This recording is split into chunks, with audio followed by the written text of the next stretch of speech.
আজকে আমরা যে কাজটা শিখব সেটা হচ্ছে এইরকম একটা ডকুমেন্টকে এইরকম পরিষ্কার কিভাবে করব। এই ডকুমেন্টের মধ্যে অনেক কালা অংশ আছে যেগুলোর জন্য হলো আপনার লেখাগুলো বোঝা যাচ্ছে না বা প্রিন্ট করলে ভালো দেখাবে না। এটা পরিষ্কার কিভাবে করবেন এইটার মতো। তো আমরা প্রথম থেকেই দেখি।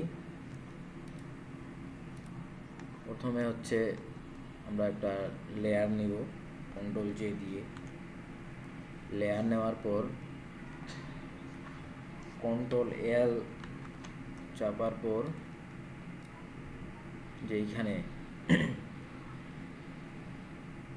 সেট হোয়াইট পয়েন্ট, এই সেট হোয়াইট পয়েন্টে ক্লিক করার পর আমরা এই ব্ল্যাক যে জায়গাটা আছে কালো জায়গাটা এটাতে একটা ক্লিক করব।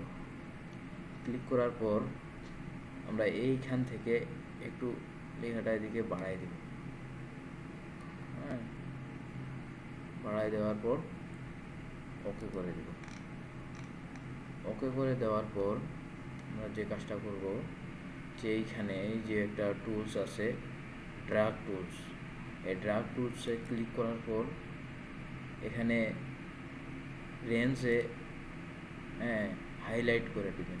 হাইলাইট করে দিয়ে এটা 100% করে দেবেন। এটা যদি কমানো থাকে 100% করে দেবেন। দেওয়ার পরে যে কালো অংশটা আছে এটাতে এইভাবে করে ঘষে ঘষে দেবেন।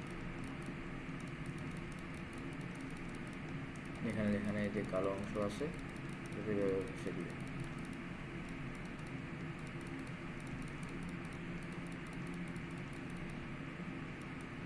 দেখেন আমার হলো ডকুমেন্টটা লিখা যেগুলো আছে এগুলো বাদ দিয়ে বাকি যে কালো অংশগুলো আছে এগুলো পরিষ্কার হয়ে যাচ্ছে।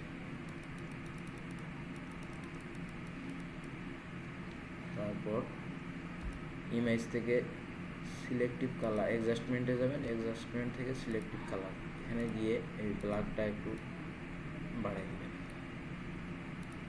তো দেখেন আমাদের